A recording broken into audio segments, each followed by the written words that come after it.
Teteh, kalau istri selingkuh untuk suami gimana ya baiknya?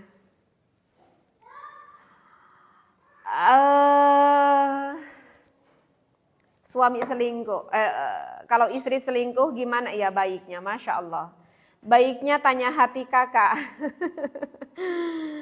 Baiknya kakak Erwin itu tanya hati kakak, Kak Erwin. Baiknya tanya hati kakak. Karena teteh ingat ya, ada suatu riwayat, ini yang diriwayatkan oleh Imam At-Tirmidzi ini kakak Irwan. Ini yang diriwayatkan oleh Imam At-Tirmidzi.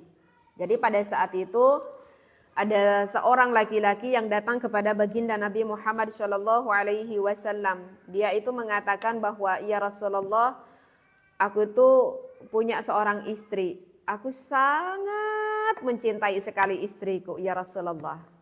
Curhat nih ceritanya, nih laki-laki ini datang kepada Rasulullah. Tetapi ya Rasulullah, dia itu mentolak tangan orang yang menyentuhnya. Bahasanya seperti itu. Jadi yang dimaksudkan menolak tangan yang menyentuhnya itu yang dimaksudkan bahwa istrinya itu sudah melakukan, maaf ya, sudah melakukan perselingkuhan. Maka kata Rasulullah apa? Tolikha. Kata Rasulullah, tolikha, kalau gitu sudah ceraikan aja. Kalau kamu sudah tahu kalau istrimu berselingkuh, tolikha, ceraikan aja. Lalu apa yang dikatakan oleh laki-laki tersebut? Qala la asbiru anha, tapi ya Rasulullah, ini hati aku nggak sanggup untuk mentalak istri aku. Kenapa? Karena aku begitu sangat mencintai istri aku dan aku memperhitungkan bagaimana anak-anakku kalau misalkan tidak ada ibunya. Maka dilanjutkan lagi oleh Rasulullah, kata Rasulullah, istamta' biha, kalau begitu ya udah, kalau kamu merasa berat untuk menceraikannya, ya udah, kamu gak perlu menceraikannya. Nah, jadi di dalam hadis riwayat Imam Tirmidzi ini bisa kita narik kesimpulan. Jadi sebetulnya di dalam menceraikan istri itu adalah hak mutlak milik suami. Seperti itu.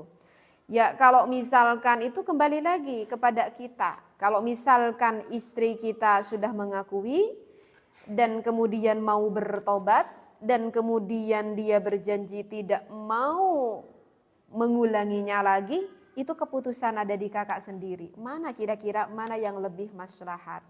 Ya Kak, itu keputusan tergantung kepada kakak. Meskipun ya na'udzubillah bahwa memang perselingkuhan, apalagi kalau misalkan istri kita na'udzubillah sudah sampai melakukan hubungan biologis, maka itu sudah termasuk ghair muhtaram.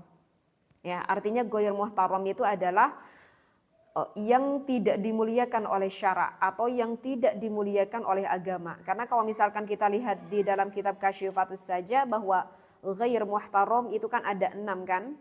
Ada 6. Di antaranya yaitu tarikus shalah, orang yang meninggalkan sholat, wazanil muhson. Nah itu yang kedua, yang zinah muhson. Kan istri kita udah punya suami kita, sehingga ketika melakukan itu wazanil muhson, maka itu termasuk zinah muhson. Bahkan kalau disandingkan itu sama hinanya seperti babi, sama hinanya seperti anjing liar. Nah, jadi begitu, kalau misalkan istri kita udah mengaku bertaubat dan tidak mau mengulanginya lagi, silahkan, itu kembali keputusan ada di kakak. Tapi ketika, iya aku berjanji, aku mau bertaubat, tetapi ternyata pada suatu ketika kita melihat lagi, ternyata istri kita berselingkuh lagi, coba dipikir kembali Kak, coba dipikir kembali. Kalau misalkan berselingkuhnya dengan bujangan mayat ya atau dengan duda misalkan ya yang enggak ada kaitannya dengan wanita lain atau istri lain maksudnya. Ya kalau sekira-kira sulit untuk bertobat dan terus mengulanginya lagi, lebih baik diceraikan saja. Maksudnya agar apa? Agar si dosa wanita atau istri kita itu tidak terus-terusan berdosa. Ya udah, ceraikan aja, suruh menikah dengan laki-laki tersebut. Tetapi kalau laki-lakinya udah punya istri gimana teh? Wah, gak tahu ya kalau laki-lakinya udah punya istri.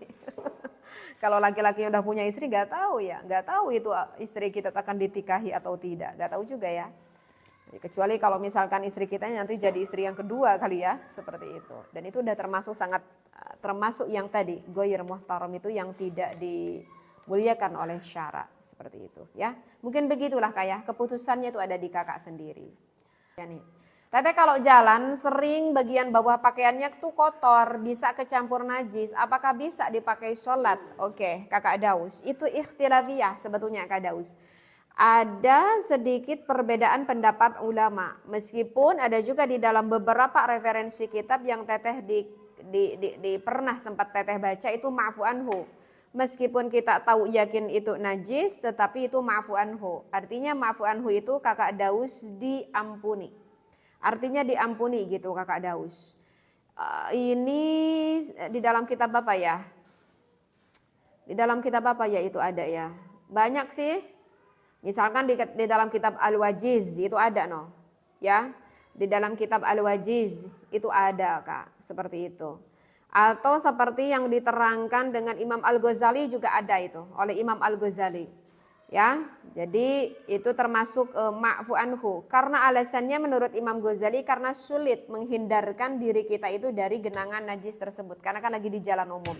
Tapi sih itu ikhtilafiyah ya. Maksudnya ada perbedaan pendapat ulama. Ada ulama lagi yang mengatakan kalau misalkan kita jelas banget tampak terlihat najisnya, lebih baik kita ikhtiyat. Artinya ikhtiyat berhati-hati, lebih baik tidak menggunakan. Ya kalau itu kalau tergantung situasi ya. Kalau teteh sendiri ya, kalau siang Kak Putra sore. Kalau teteh sendiri, kalau misalkan teteh dalam kondisi keadaan di rumah ya. Kalau kondisi teteh dalam keadaan di rumah, itu teteh itu sangat berikhtiyat sekali, sangat berhati-hati sekali. Sangat berhati-hati sekali.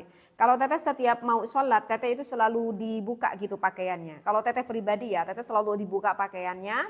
Karena kan pakaian yang dipakai ini ya sudah dilakukan aktivitas ini itu. Dan terkadang suka lupa untuk menjaga kesucian pakaian. Ya udah biar tetehnya yakin, mantap gitu hatinya, ya udah setiap mau sholat selalu dibuka pakaian.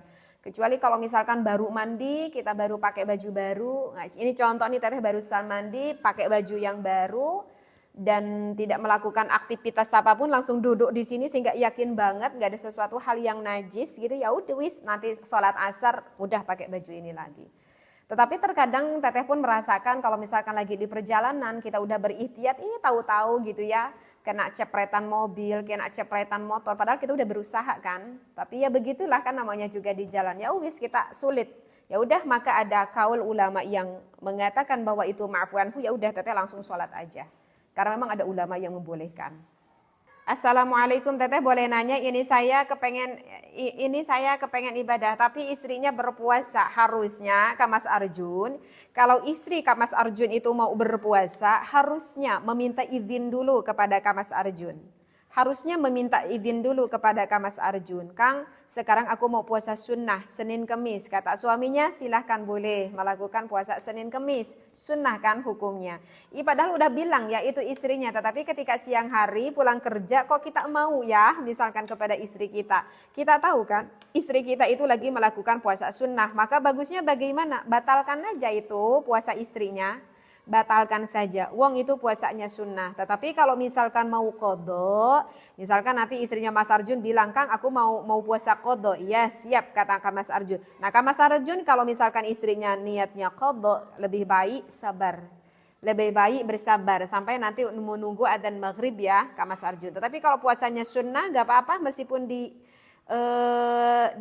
dibatalkan juga. Teh suka ada tuh yang tayamumnya nempelin ke tangannya ke tembok atau ke sofa. Itu sah nggak?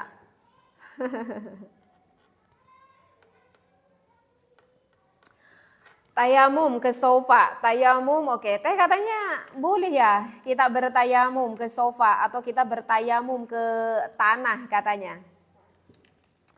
Kakak, di dalam bertayamum itu yang menjadikan salah satu syaratnya itu harus ada debu, harus ada tanah, harus ada debu, harus ada tanah. Nah, itu kira-kira di kursi kita itu terlihat nggak ada debu? Atau di cermin terlihat nggak ada debunya? Tapi kan itu waktu zaman Rasulullah ada kan riwayat yang bertayamum hanya menempelkan tangan di atas batu seperti itu. Iya, kakak lihat dong kondisinya. Lihat dong kakak kondisinya. Tidak melihat secara harfiah. Kondisinya itu batu-batu itu di padang pasir. Padang pasir. Di padang pasir banyak batu-batu, kemudian ketika kesibak sama angin, itu otomatis si batu itu banyak sekali debu-debu yang nempel. Banyak sekali debu-debu yang nempel di atas batu tersebut. Ya makanya ketika kita si tangan menempelkan ke batu, ya kita yakin terlihat sama kasat mata kita banyak debunya. Itu syah tayamumnya, ya syah lah tayamumnya, bong terlihat di atas batu itu ada debunya. Coba kita berpikir logis. Kalau misalkan ini kursinya sama kita setiap hari kita bersihkan, cerminnya setiap hari kita bersihkan, apalagi mas sekarang ada untuk penyedot debu, itu kira-kira di atas kursi, di atas atau misalkan di cermin itu ada debu tidak? Kalau terlihat tidak ada debu ya tidak syah lah kak. Ya kan? Seperti itu. Jadi begitu kak ya. Ini kadang memang ada sebagian orang yang itu salah mengartikan. Ini nanti kakak bisa lihat aja deh referensi jelasnya ada di dalam kitab apa? Al-Majmu'. Ada di sana pembahasannya. Cuman teteh nggak tahu nih ininya referensinya. Ya, nanti kalau pengen lebih jelas coba nanti kita bisa dilihat di dalam kitab Al-Majmu'. Begitu karena di dalam salah satu syaratnya itu harus menggunakan debu atau misalkan harus menggunakan tanah ya. Jadi makanya kalau di dalam kitab Safinah itu jelas banget kak. Caranya untuk bertayamum kita ambil tanah, kita rendos itu tanahnya, ya kita gerus itu tanahnya sampai bubuk. Seperti itu, maka kita dilembutkan, lalu disimpan misalkan di atas suatu wadah yang besar, kita lakukan tayamum di sana. Itu praktis. Tinggal itu si wadahnya itu yang ada tanah debu itu kita tutup pakai kain biar tidak terkena sesuatu apapun, takutnya nanti mustamal. Ketika kita mau pakai buka lagi kainnya, kita pakai lagi. Gitu, nggak susah kok, praktis kok. Ya. Katanya orang fasik tidak sah ya, jadi wali nikah dan saksi. Lalu gimana walinya fasik? Apakah sah nikahnya? Iya, sulit kakak Adora Sweet pada zaman sekarang mencari orang yang adil itu sulit. Sulit itu kak. Meskipun memang dalam referensinya ya seperti itulah kakak Ado Raswid. Karena begini kak memang di antara syarat sahnya akad nikah itu memang kan harus ada wali dan harus ada 2 orang saksi. Dalam kitab itu dikatakan saksinya pun harus adil. Saksinya itu tidak boleh orang yang fasik. Memang dalam referensi kitabnya seperti itu. Misalkan kita bisa lihat misalkan ada di dalam hadis riwayat, ya siapa ini hadisnya ini? Oh ya Imam Tirmidzi. Hadis riwayat Imam Tirmidzi, la nikaha, maka tidak sah nikah illa biwaliyin. Kecuali dengan wali wa syahida adlin dan juga saksi yang adil. Maka memang dalam hadis Tirmidzi itu adlin, ada bahasa wali dan juga saksi yang adil. Mungkin kakak ini bertanya, kemudian yang adil itu yang bagaimana? Yang tidak fasik itu yang bagaimana? Kalau misalkan kita lihat referensi di dalam kitab kayak di mana ya? Di Fiqhul Manhaj, bahwa orang yang fasik itu adalah orang yang pernah melakukan dosa besar. Orang yang pernah melakukan dosa besar itu termasuk orang yang fasik. Atau ini orang tidak pernah melakukan dosa besar tetapi suka mendawamkan, melakukan dosa-dosa yang kecil. Ini juga sama termasuk orang yang fasik. Atau bahkan orang yang fasik itu adalah termasuk orang yang suka melakukan sesuatu hal yang dapat menurunkan atau menjatuhkan muru'ahnya. Muru'ah itu apa? Muru'ah itu kayak martabat. Misalkan kayak apa ya kalau laki-laki? Ini suka ada kan laki-laki yang pipis di jalan Suka ada laki-laki yang pipis di jalan ya. Itu kayak laki-laki pipis di jalan tidak di tempatnya di pojok pohon misalkan. Itu adalah kelakuan laki-laki yang menurunkan martabatnya dan itu sudah termasuk berat sekali, sudah termasuk akan fasik. Berarti susah ya? Susah untuk zaman sekarang kalau menurut teteh. Lalu bagaimana dong dengan kita menemukan wali kita itu fasik, misalkan bapak kita itu fasik, bahkan saksinya pun fasik, lalu gimana dong? Untuk zaman ini susah kan untuk mencari orang-orang yang seperti itu. Maka untung ada keterangan di dalam kitab yang lain, misalkan yang disampaikan oleh Al-Habib Muhammad bin Salim itu lebih enteng gitu. Maksudnya bukan enteng ya, jadi lebih longgar lah, pendapatnya itu lebih longgar lah. Jadi menurutnya syarat adil wali atau misalkan syarat adilnya saksi itu cukup dilihat dari kacamata zahir saja.